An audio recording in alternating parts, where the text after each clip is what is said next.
Já está me aparecendo?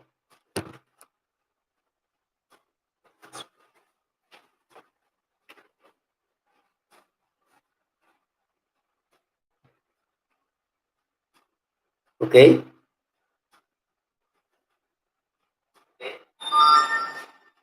Boa noite. O sistema está meio carregado. A gente está tendo dificuldade. Eu estava falando há pouco com um colega que estava transmitindo também uma palestra. Ele disse que o sistema está muito carregado. Se pode até cair, a gente vai ter paciência, porque são muitas lives sendo transmitidas e a gente vai ter que ter paciência mesmo. Hoje eu vou tratar de um assunto muito interessante aqui. Eu vou começar falando das 3 revelações, entendeu? A primeira revelação, que foi com Moisés, a segunda, com o próprio Cristo, e a terceira, que é a vivência com a doutrina que Kardec nos proporcionou, o Consolador Prometido, com a monumental obra de Kardec. Quem já teve a curiosidade de ler as obras que antecederam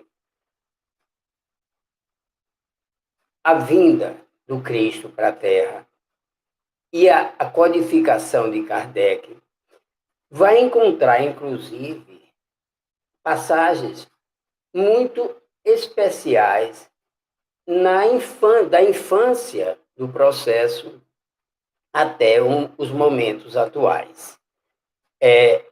No Evangelho segundo o Espiritismo, no capítulo 1, tem uma coisa muito interessante que Kardec faz uma abordagem inicial no capítulo 1, e eu vou ler esse tópico aqui inicial só para a gente abrir. Na lei mosaica, há duas partes distintas: a lei de Deus, promulgada no Monte Sinai, e a lei civil ou disciplinar, decretada por Moisés. Uma é invariável, a outra é apropriada aos costumes e ao caráter do povo em suas épocas. E a gente entende, quem já teve a curiosidade de acompanhar o processo de evolução das 3 mensagens, das 3 revelações, entende uma coisa importante, que a coisa vem da infância da humanidade até o momento atual. E o edifício, a gente tem que entender uma coisa, o edifício, ele não começa pelo telhado, a gente começa da base, da estruturação. Para tudo tem que ter um planejamento. Da infância da humanidade até o momento atual. E uma das coisas que é fundamental, que é o tema apropriado para hoje, é entender que tudo não passa das coisas que passam pelo cotidiano da vida. Tudo acontece no cotidiano. Quem acompanhou Abraão, mais ou menos em 1800 a 2000 anos antes de Cristo. Quem acompanhou Moisés, 1500 a 1600 anos antes de Cristo. Pedro, Simão Pedro, Saulo, Levi, percebeu que todos esses homens que viveram e disciplinaram e coordenaram o crescimento da doutrina, da fé religiosa, o padrão de Deus na Terra, tudo não deixou de acompanhar um cotidiano. A gente entende, e às vezes a gente tem uma ligeira impressão que mesmo no simbolismo, no fantasioso de algumas passagens bíblicas, a gente entende que Deus está sempre se intrometendo nas lições que ele quer mandar para a Terra. Ninguém duvide disso, não. Aconteceu isso com Moisés, aconteceu na vinda do Cristo, aconteceu com Simão Pedro, com Saulo. As histórias desses homens todas elas passaram por um cotidiano, mas todos tinham uma mensagem que parece que Deus tinha uma confiança naquelas pessoas, porque dava direcionamento e ele intrometia na vida daquelas pessoas. E as lições eram bem passadas, bem coordenadas em todas as épocas. Acompanhando a história de Abraão, vamos começar por Abraão, 1.800 a 2.000 anos, quem não sabe exatamente quando foi que Abraão viveu. Abraão tinha uma grande dificuldade. Ele precisava ter um filho homem. Um homem, você sabe que a época a sociedade era patriarcal. E tinha que ter um filho homem para dar continuidade àquele processo da família. Entendeu? O patriarca, Abraão, precisava passar esse patriarcado para um filho homem. Abraão já tinha tido filho com uma escrava, com outras mulheres. Na época não era algo condenável, mas com a Sara, que era a esposa dele, Abraão não conseguia ter um filho. Abraão já beirava os 100 anos de idade. Um dia, aparecem 2 anjos na casa de Abraão. Como é que a gente percebe?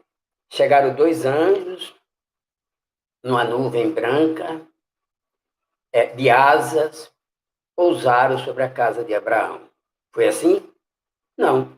Chegaram 2 homens de pés sujos, suados, com sede e barbudos, que na época não tinha gilete, e chegaram para Abraão. Mas Abraão, quando recebeu aqueles 2 homens, ele já sabia que aqueles eram os mensageiros. E Abraão tinha uma sensibilidade do que a gente chama hoje de mediunidade.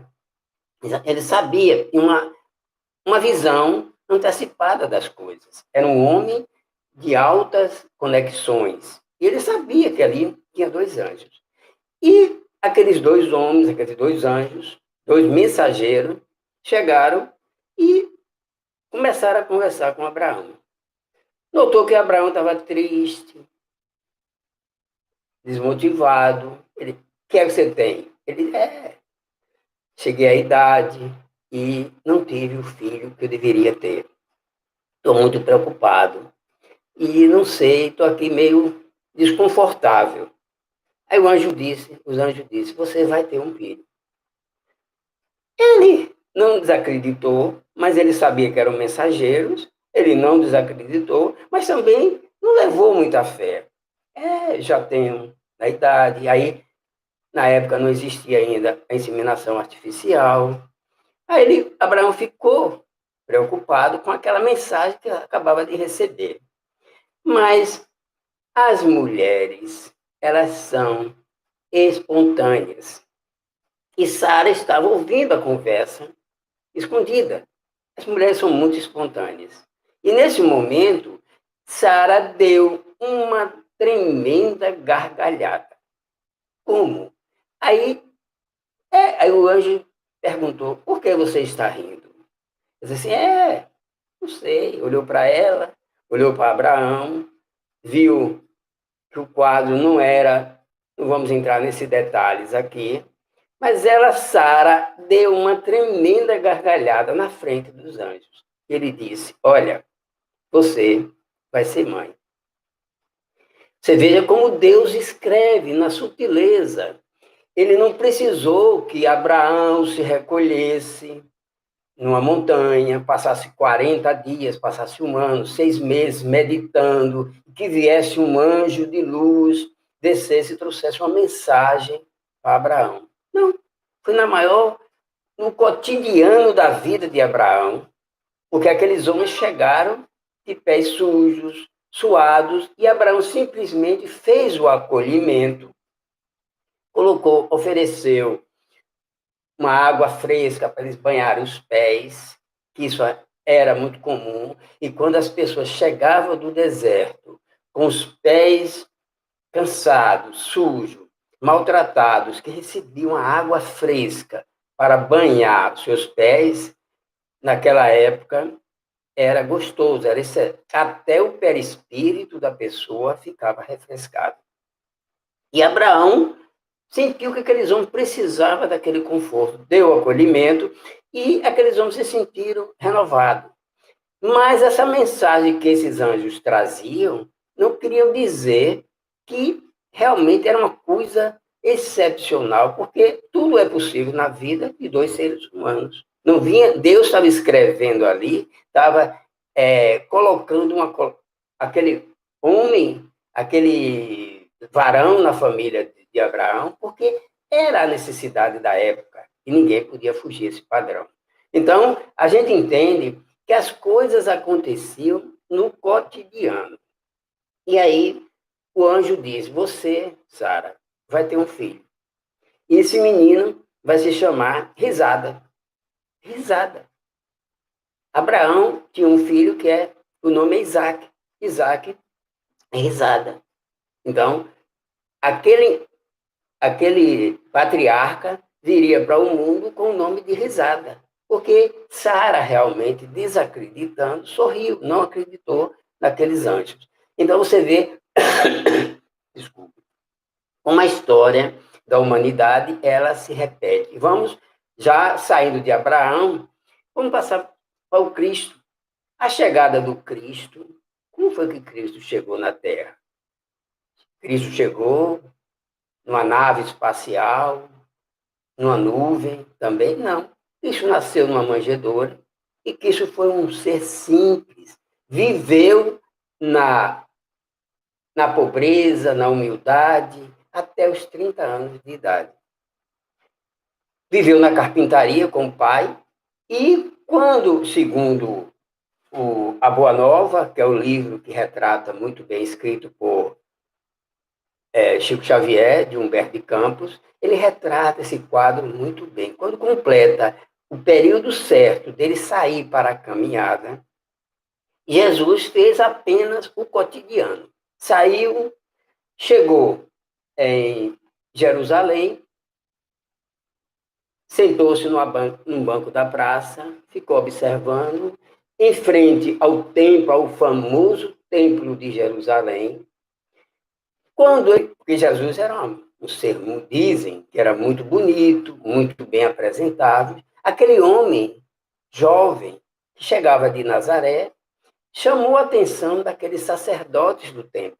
E um deles resolveu ir lá falar com Jesus. Ei, o que é que você está fazendo aqui, Nazareno? Ele se apresentou e disse àquele vaidoso sacerdote do templo, e disse: eu estou aqui para implantar o reino de Deus. Eu vim para implantar o reino de Deus na terra.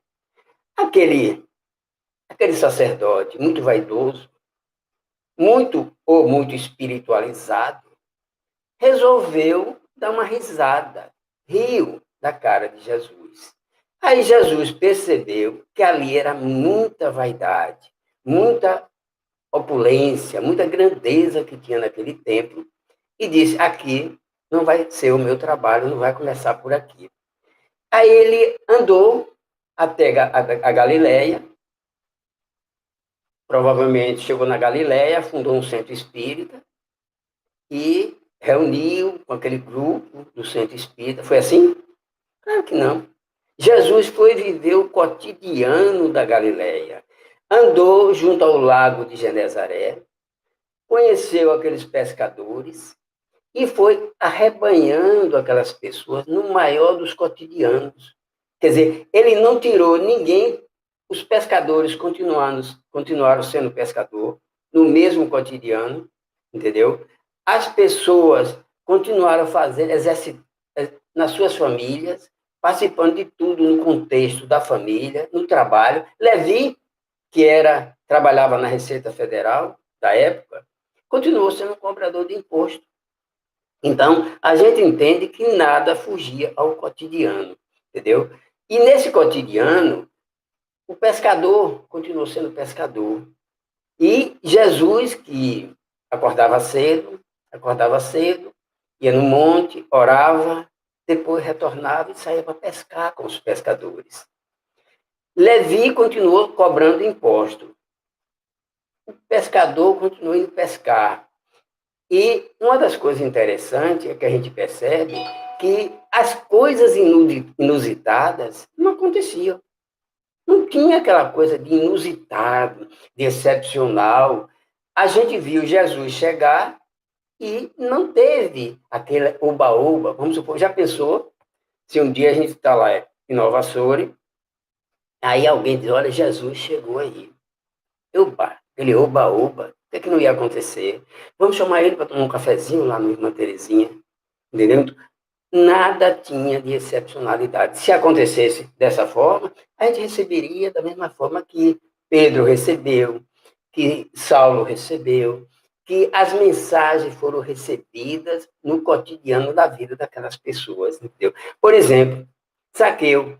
Nada de excepcional aconteceu quando Jesus identificou Zaqueu em cima da árvore, ele chamou Jesus, chamou Zaqueu e se convidou a ir almoçar na casa de Zaqueu, porque tinha uma mensagem para ser divulgada ali, no maior dos cotidianos da vida. Então, assim foi ser a vida em todas as três revelações, na primeira, na segunda e na terceira, não se viu nada de excepcional. E assim continua até hoje. Vamos trabalhando. Eu tenho um texto aqui que eu vou ler. Esse texto realmente vai nos proporcionar um conhecimento do que é que Deus quer no cotidiano da vida de cada um. Entendeu? Deixa eu ver se dá para eu ler sem óculos. Esse texto eu pesquei do. Deixa eu ver aqui.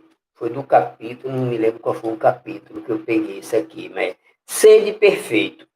Esse capítulo, Sede Perfeito, tem lá no item 10 o homem no mundo. O homem no mundo. É fantástico essa mensagem aqui. Um sentimento de piedade, deve sempre animar o coração dos que se reúnem sob as vistas do Senhor e implora a assistência dos bons espíritos. Piedade, um sentimento de piedade. O que é piedade?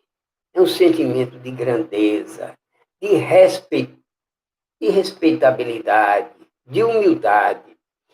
É um sentimento, o pescador, que é piedoso, ele não tem vaidades, ele não afronta as circunstâncias, assim como qualquer outra das profissões. Vamos dar um exemplo. O pescador, ele não vai pescar na hora que a maré está alta. Ele sabe limitar a capacidade dele de enfrentar as coisas da vida. E muitas vezes a gente tem que entender que se formos piedosos, a gente vai ter que ter essa humildade de saber fazer a coisa na hora certa. E esse sentimento de piedade, ele chama a atenção aqui, as vistas sobre as vistas do Senhor. Se a gente quer chamar, convidar os bons espíritos para o nosso lado, para viver, fazer as nossas petições, as nossas rogativas, a gente tem que ter esse sentimento de piedade. E esse sentimento de piedade tem que ser sob as vistas do Senhor. Olha o que o Evangelho está dizendo aqui, sob as vistas do Senhor. Isso é fundamental.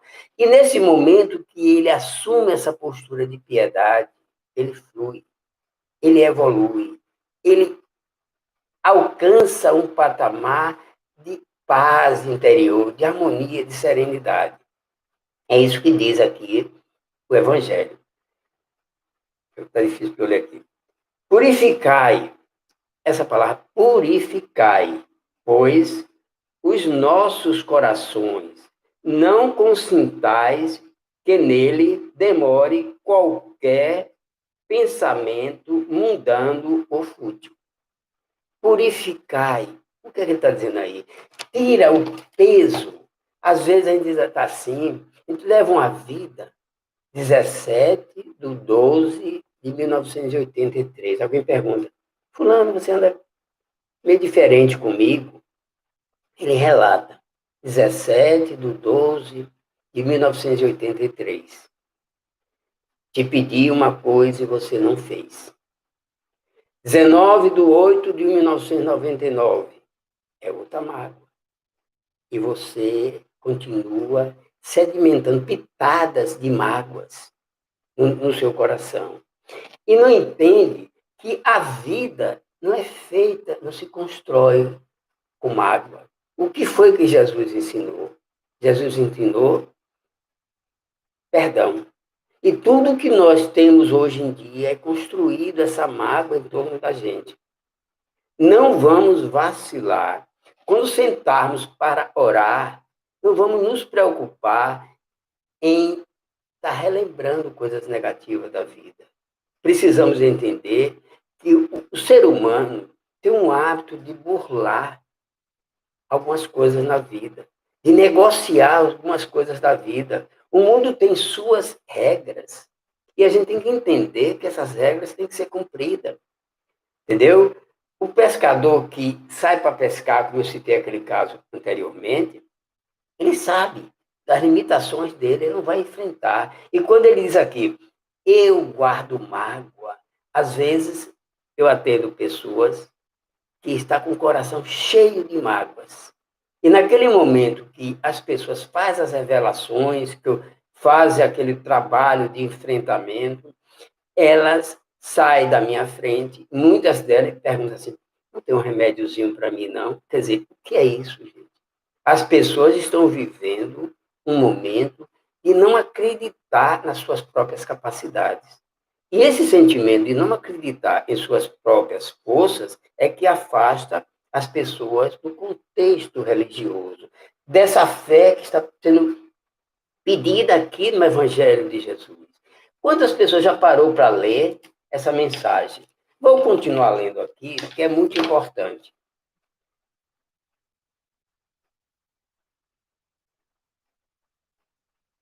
Elevai os vossos espíritos àqueles por quem chamais, a fim de que, encontrando em vós as necessárias disposições, possam lançar em profusão a sementeira que precisa gerar em vossas almas um fruto bom, um fruto renovado.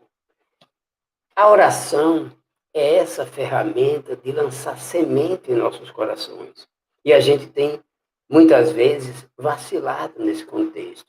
Quando a gente pede para purificar o nosso coração, é limpar todas as mágoas. Muitas vezes nós guardamos tantas mágoas no nosso coração, se a gente fosse fazer, a gente está muito preocupado em sobe numa balança, aí, epa, aumentei 200 gramas. E a gente não esquece que a gente está colocando um peso, um sobrepeso enorme em nossos corações. E esse sobrepeso, se a gente fosse fazer uma viagem de avião, e a gente fosse entrar e pesasse as nossas almas, os nossos sentimentos, eles estariam tão pesados que a gente tinha sobrecarga. E não poderia levar, tem que deixar metade da bagagem lá no aeroporto. Porque a gente está tão carregado dessas energias negativas, queixas, revolta, mágoas, ressentimento, tristeza, trauma. São tantos, gente, que a gente vai. O que é que a gente fica fazendo? A gente colocando pitadas em cima de pitadas. São pitadas de raiva, pitadas de mágoa, pitadas de ressentimento, pitadas de rancores. São essas pitadas que fazem com que a gente vá deixando raízes profundas negativas em nosso coração. Porque o coração é o reduto dos nossos sentimentos. A nossa mente está conduzindo os pensamentos e a nossa inteligência, mas o coração ele tem que ter bons sentimentos, ele tem que fluir boas energias. E quando a gente diz sacrificai as nossas, como ele diz aqui, sacrificai as nossas necessidades, é porque precisamos realmente modificar. Essa parte do sacrificar está aqui, eu vou até ler essa mensagem, porque a gente precisa entender que os bons frutos só vêm do sacrifício que a gente pode proporcionar a nós mesmos. Tem não julgueis, todavia, que, exortando-vos incessantemente, a prece e, e a evolução mental, pretendamos vivais uma vida mística que nos conserve fora das leis da sociedade. Aí a gente entra, será que a gente foi convocado para viver em oração? Ou será que a gente foi convocado para viver as coisas mais simples do mundo? É preciso que a gente entenda isso. Sacrificai, como ele diz aqui, as nossas necessidades, mesmo as frivolidades do dia, mais simples. Sacrificai com um sentimento de pureza que as possa santificar. É vivendo na sociedade, no dia a dia das coisas, fazendo as coisas mais simples que a gente vai se estruturar para uma vida saudável. Não é viver em meditação, não é viver uma conformidade com achando que a bênção de Deus vai chegar até nós através de um comando, através das nossas orações. É vivendo em sociedade que a gente vai ter habilidade de contornar a nossa vida. E aí tem um poema de um grande poeta brasileiro, Carlos Drummond de Andrade, uma coisa muito simples, para entender o que é a simplicidade das coisas. Diz que Carlos Drummond de Andrade estava na janela e ele fez esse verso. Um homem vai devagar, um burro vai devagar. Eita vida besta, meu Deus. Acabou o verso.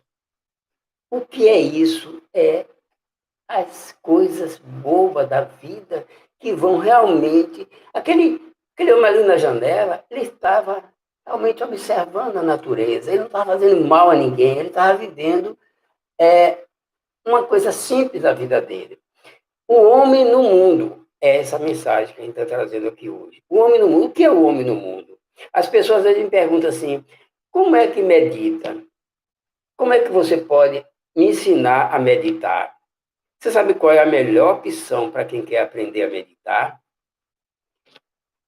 Vá lavar os pratos, vá ver a água caindo da pia, vá naquele momento que você está lavando os pratos na sua casa, está varrendo uma casa, está fazendo uma asepsia na sua casa, você está fazendo uma terapia com você mesmo. Em vez de você estar... Eu tenho um amigo que ele sentava no sofá e queria ter preguiça até de levantar e ir na geladeira, pegar um copo de água. Você vê como são as coisas. Na verdade, a gente precisa estar estruturando a nossa mente, estar vivendo uma relação de proximidade com as atividades do cotidiano da vida. E falar em cotidiano, vamos ver como era o cotidiano, porque a gente tem que ter os modelos, né? E quem era modelo para nós aqui na Terra? Chico Xavier. Chico Xavier, ele tinha hábitos que, se você fosse analisar, como é que esse homem é tão simples assim?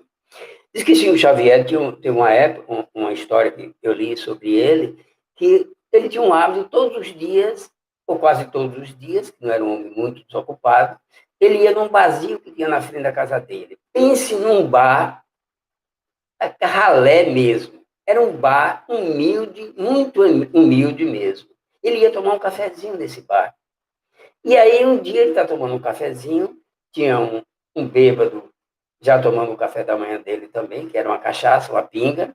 Tinha um outro caído assim, já bêbado, tinha dormido ali mesmo. E ele pediu um cafezinho e passa uma senhora muito espiritualizada, daquelas que realmente tem a espiritualidade muito acima da espiritualização de Chico Xavier, bota a mão na cintura e diz, Chico, você uma hora dessa num bar?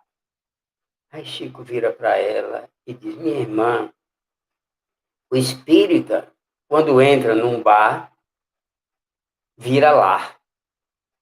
Você vê o que é o cotidiano de Chico. Levantar, ele podia tomar o cafezinho dele em casa, mas ele foi ao bar por quê, minha gente? Foi trazer, foi pescar aquelas pessoas que viram Cristo entrar no bar, muitas daquelas pessoas que viam Chico entrar no bar, no outro dia iam atrás do Chico. Muitas delas não tinham nem capacidade de evoluir nessa encarnação, mas já ficava o plantio. Então, essa sintonia com o dia a dia, o cotidiano das pessoas é que leva as pessoas a reverter muitos quadros. Quantas pessoas viveram uma aproximação mais saudável quando viram que saía do bar o Chico Xavier e as pessoas se sentiam renovadas para ir à casa de Chico Xavier, ao templo de Chico Xavier. Então, é importante que a gente sinta que o cotidiano das pessoas é muito importante. Outra historinha de Chico Xavier, que eu também li, é de Eurípides Bassanufo, que ele conta isso.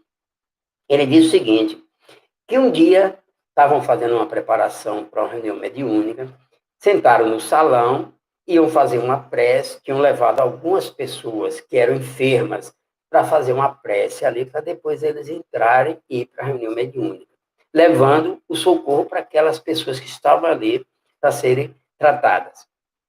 E aí, o coordenador dos trabalhos colocou um rapaz, um cara realmente que estava muito obsidiado. Mas pense numa obsessão gravíssima. Era uma fratura exposta mesmo. E levou e botou sentado junto de Chico. Na hora que Chico começou a se arrumar para fazer o início dos trabalhos, das orientações, que antecedia o trabalho mediúnico, o rapaz, na maior simplicidade, tirou a carteira de cigarro e foi pitar, se acendeu e foi fumar o cigarro. O dirigente da reunião só faltou ter um AVC. Você, na frente do Chico, aí fez aquele barulho, aquele escândalo. Aí Chico olhou para aquele coordenador, viu que aquele homem que estava ali estava com a fratura exposta. É a mesma coisa de que você chegar no pronto-socorro e você chega com a fratura exposta, o médico olha assim, não, fratura exposta não atende aqui não. Leva para outro hospital. Aqui não, aqui só atenda se a fratura não estiver exposta. Então, Chico olhou calmamente para aquele homem que estava coordenando os trabalhos, olhou para o obsidiado e disse, meu irmão, se você quiser, pode soltar a fumaça para o meu lado, não tem problema não. Você vê como é o que é o cotidiano das pessoas. Entender que aquele homem estava com a fratura exposta. E ele não podia deixar de dar aquele socorro ali. A simplicidade, o acolhimento é fundamental. Você vê o que é o cotidiano das pessoas, entendeu? Eu tenho um amigo, e às vezes no cotidiano da vida é que as coisas acontecem. Eu tinha um amigo que um dia ele me contou que acordou se sentindo mal, um mal-estar, e ele não era muito de religião, não, mas ele tinha uma amiga que era cardiologista e era espírita. Aí ele ligou para disse, eu estou me sentindo desconfortável, um calor no peito, uma coisa meio estranha, nunca senti isso. Ela disse, venha para o hospital, eu estou aqui, vem aqui. O rapaz chegou lá, ela fez os exames e disse, olha, você vai ser internado. A gente vai fazer um cateterismo, uma angioplastia, plantar uns stents aí, e você vai ter que ser internado agora. Eu não quero, não dá para eu ir no trabalho, resolver alguma... Não, porque se você for para o trabalho, provavelmente você não volta para casa, você vai voltar para o nosso lar.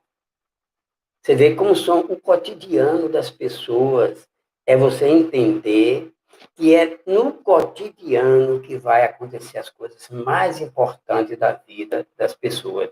É nas coisas mais simples do mundo que você vai realizar as grandes coisas. E Emmanuel diz uma coisa que é muito interessante. Superado um problema, vem outro.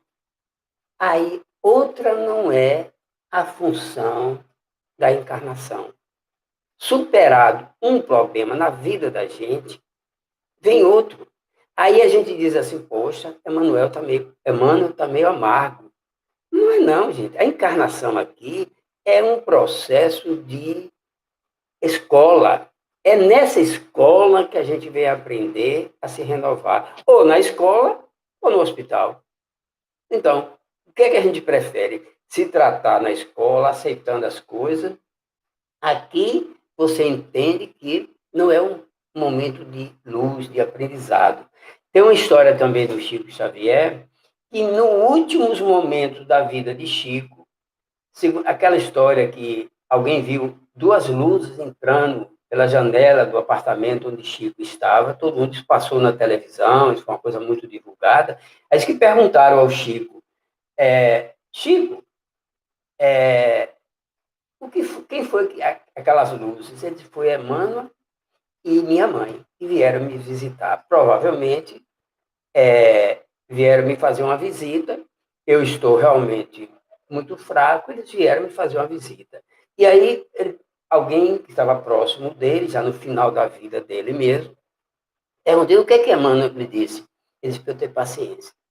Então, gente, é paciência que a gente tem que ter, é renovação, é oração, é força, é estruturação. Nós estamos em casa hoje vivendo um processo de pandemia, entendeu? E nesse momento de harmonia de casa é que a gente vai aproveitar das pequenas coisas para estar se renovando, se reestruturando, entendeu? Porque aqui na Terra, a Terra é um planeta de provas e expiações. É diferente do mundo espiritual.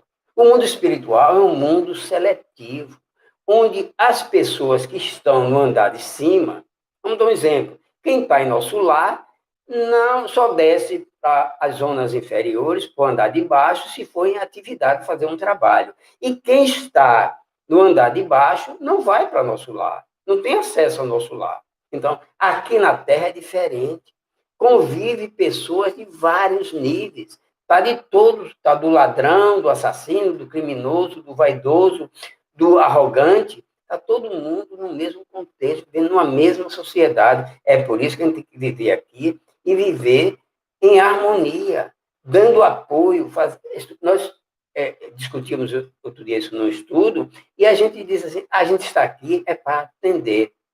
E é aprendendo que a gente vai se renovando. Conviver com as pessoas dentro de casa. Porque dentro do nosso lar não acontece pessoas numa evolução idêntica. Tem pessoas de vários níveis e várias situações. Então, nesse contexto, a gente tem que entender uma questão como quem já ouviu alguma palestra ou já ouviu falar de Jerônimo Mendonça, que foi um dos grandes palestrantes. Diz que Jerônimo Mendonça, ele era um deficiente, ele totalmente não se movia no corpo. Um dia diz que a repórter chegou para ele e perguntou, hein, Jerônimo, agora, qual seria a coisa mais feliz da sua vida? Ele disse, eu me virar. Meu desejo era me virar, que agora ele não se virava, só mexia com os olhos, com a boca, só tinha o dom da palavra. E Jerônimo Mendonça um dia foi visitar Chico Xavier e disse que na hora que se foi se despedir, aí disse que ele se despediu, aí ele disse, muita paz, ele se despediu com aquele termo que a gente sempre usa, muita paz, aí Chico disse, muita paz, tira o Z, muita paz, quer dizer, muita paz, muito trabalho para desenvolver as nossas mudanças, era o que Jerônimo sempre fazia, entendeu? Hoje em dia, nós vivemos numa sociedade do analgésico. Hoje em dia, os pais não querem ver seus filhos sofrendo. Hoje em dia, a proteção, a superproteção que a família tem dado aos filhos, em vez de ajudar, prejudica. Então, nós vivemos constantemente nesse momento de não aceitar, não saber conviver com a dor. Nós tomamos qualquer coisinha, tome analgésico, tome remédio. E muitas vezes o remédio, está dentro de nós mesmos. Quantas dores nós sentimos que não são dores físicas, são dores morais. Quantos sentimentos negativos a gente sedimenta em nossos corações e faz com que o nosso corpo adoeça. E é nesse contexto que a gente está vivendo hoje.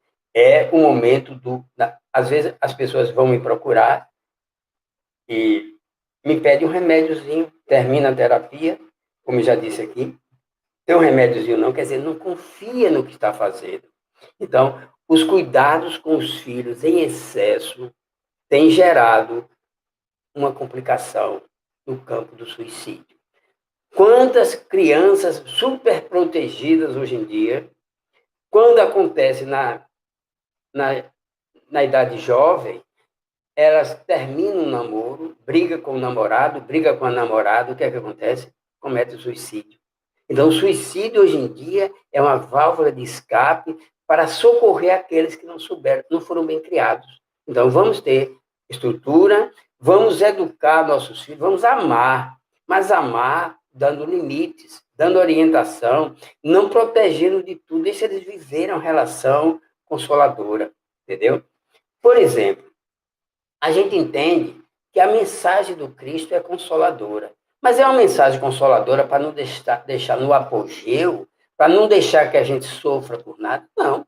É consolado que a gente será forte para enfrentar as dificuldades da vida. O Cristo não vem tirar a dor, o sofrimento de ninguém. O Cristo vem para nos ensinar a gente a ser forte e a gente aceitar as nossas dores e nos libertar. Porque quando você aceita, tem até um dito popular que diz: quando você aceita, dói menos. Não, por que está com tanto sofrimento? Porque está enraizado com tanto sofrimento. Então, uma das coisas importantes, vamos supor, entender que, às vezes, a gente tem a oportunidade aqui na Terra de libertar o nosso espírito. Eu recebi essa semana 2 mensagens, porque o WhatsApp tem muita besteira, mas tem coisas boas que a gente recebe também, entendeu? E as 2 eu vou relatar aqui para a gente encerrar a nossa palestra, a nossa live. A primeira é falando de Carlos Said e Carlos Chagas, 2 espíritos que viveram no Rio de Janeiro, em épocas remotas, onde aconteceu a grande crise da gripe espanhola, onde morreu milhares de pessoas, e 2 médicos que tiveram posições totalmente contrárias. O Carlos Said, que era ministro da Saúde, e disse que a gripe espanhola era uma gripezinha, e não tinha que ter preocupação, que ia passar logo. Nós vimos isso recentemente com essa nossa pandemia aqui, entendeu? Era uma gripezinha que não ia passar logo. Agora, hoje em dia, a gente já ouviu falar e ouve falar desse Carlos Said? Não, nunca ouvi falar. Só vi nessa reportagem, porque dizem que ele foi ministro da Saúde, saiu por causa disso. E quem substituiu Carlos Said foi justamente Carlos Chagas, que fez um trabalho fantástico no Rio de Janeiro, e todo mundo conhece Carlos Chagas, né? O que ele fez, o que ele dedicou à ciência, o que ele dedicou à humanidade da Terra. E hoje em dia, você sabe quem é Carlos Chagas? Carlos Chagas é André Luiz. Ele viveu aqui na Terra, foi muito conhecido. Quando ele estava, eu contei até a história no passado aqui, quando ele veio começar a escrever pelo Chico, o Chico perguntou: como é que eu vou te chamar, meu irmão? Ele disse: me chame André Luiz, que é o nome do seu irmão, que está aqui deitado do seu lado. Então ele passou a ser chamado de André Luiz, mas na verdade é porque na época Carlos Chagas não queria dar o nome dele, porque ele era muito famoso. Chico estava enfrentando um processo na justiça da família de Humberto de Campos, e ele não ia também complicar a vida de Chico Xavier com mais um processo. Então, Emmanuel diz na abertura do livro Nosso Lar, Emmanuel descreve isso com muita propriedade, dizendo que Carlos Chagas não assumiu o nome, colocou um nome fictício, e nem Carlos Chagas foi aquele espírito que foi às zonas umbralinas, que ficou 8 anos lá no umbral. Aquilo ali foi uma vida passada. Porque Carlos Chagas, quando ele veio, e que ele veio trabalhar com o Chico, ele não estava mais nesse processo de ir para as zonas umbralinas. Então, tudo foi uma montagem para que as coisas ficassem bem colocadas e não criasse uma expectativa muito grande e viesse o nome de Carlos Chagas a ser divulgado. Então, foi por isso. Bom, gente, Para encerrar, eu vou contar uma outra mensagem que eu recebi essa semana, que fala do poder da gentileza. Uma mulher chegou no estacionamento, ou chegou no pedágio, e resolveu fazer uma gentileza. Ela pagou o pedágio do carro que estava atrás. Era um moço que estava numa caminhonete. Ela pagou e chegou lá e disse: Olha, eu paguei o seu pedágio. Diz que gentileza gera gentileza. Ela só disse isso. Diz que o cara ficou olhando para ela assim, não disse uma palavra. E ela seguiu e foi em frente. Chegou lá na frente, ela viu alguém buzinando e dando sinal para ela parar. Ela parou e o homem disse: Olha, eu gostei muito do que você fez. Para mim, me tocou profundamente. Você poderia me dar seu telefone para depois ligar? Eu quero ligar para você. Ele aí, a mulher deu o telefone e eles seguiram. Uma semana depois, a mulher recebeu uma ligação. Era aquele homem que dizia: Eu também experimentei aquela sensação de fazer uma gentileza. Paguei a passagem de uma pessoa que vinha atrás de mim, e quando cheguei para aquele casal, era um casal que vinha numa Kombi, e eu cheguei naquele casal e disse: Olha, eu paguei o seu pedágio aí. É gentileza, gera gentileza. Diz que o rapaz começou, o senhor começou a chorar. Você começou a chorar? O que foi que aconteceu? Começou a chorar porque ele estava desempregado, ele era da Bahia, é vida real isso aí, gente. Ele era da Bahia, estava indo para São Paulo arrumar um emprego. E aí ele estava orando, eu estava orando aqui com minha esposa, pedindo proteção a Deus para que nos protegesse, que a gente consiga alguma coisa lá em São Paulo, porque deixei meus filhos lá na Bahia com minha cunhada, e eu preciso encontrar esse emprego, que na Bahia não está dando mais para mim. E aí o homem perguntou, o homem era engenheiro, dono de uma empresa de engenharia, e ele perguntou: E você, o que é que você faz na vida? Ele disse assim: Eu sou mestre de obra. Aí o homem disse: Então, hoje é sábado, era um sábado, ele estava chegando em São Paulo. Na segunda-feira, você toma meu telefone aqui, meu endereço, você me procura na minha empresa. E o homem acabou empregando o outro. Aí ele disse assim: Graças a você, a mulher, o homem no telefone, graças a você, a gentileza que você fez, eu transferi a gentileza para aquele homem que estava desempregado, estava correndo atrás do emprego. E, para mim, foi uma gentileza que realmente me deixou muito feliz, porque o homem, hoje, realmente, eu sinto que eu ajudei a pessoa certa, uma pessoa muito carismática e que eu precisava realmente daquele homem para trabalhar comigo. Você vê o que é a gentileza. Então, gente, pense em uma coisa. E eu vou terminar essa palestra aqui agora pedindo a vocês: faça uma gentileza. Acolha alguém, mas é a pequena gentileza. Aquela mulher pagou um pedágio. É uma gentileza pequena, 3, 4 reais, R$ 2, o pedágio aqui é dois e pouco. Pague alguma coisa, seja gentil, contribua. Estamos vivendo uma época de dificuldade. Faça uma compra, leve, doe, faça uma necessidade, faça uma gentileza. É isso que a gente tem que entender. A mensagem de hoje, ela vem dizer que é no cotidiano da vida, nas coisas mais simples que a gente vive, é que a gente vai estruturar as nossas vidas. Que Jesus nos abençoe, nos dê paz, nos renove e nos acolha hoje e sempre. Muita paz.